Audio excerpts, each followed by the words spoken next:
Major school districts across our area face tough decisions on what to cut as they deal with tighter budgets. Westside and Millard are looking at multi-million-dollar gaps. Bellevue dealt with the issue last year.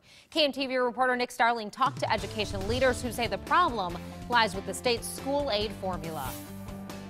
School budget strains are happening all across the metro. We don't have a choice but to live within the budget we're given. Bellevue Public Schools Superintendent Frank Harwood says property taxes have stayed steady over the past few years as expenses keep rising. Property taxes are the only avenue that schools have for raising funds. According to Open Sky Policy, Nebraska ranks 49th nationally in percentage of state support for schools.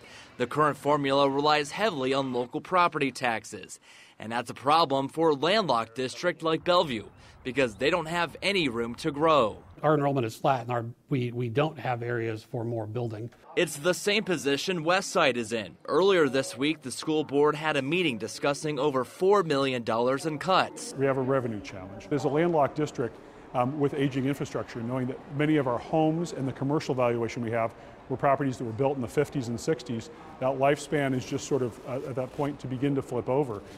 We have no farmland within Westside Community Schools District 66, so new development really can't happen. Bellevue went through this same budget cutting process last year, eventually chopping off $4 million as well. Even using the state's funding formula for needs, our resources are not keeping up. Harwood says lawmakers in Lincoln need a change to school aid formula, which hasn't been updated since the 90s, to increase state aid for landlocked districts like his. We have a really good product, and now the argument is how do you pay for that?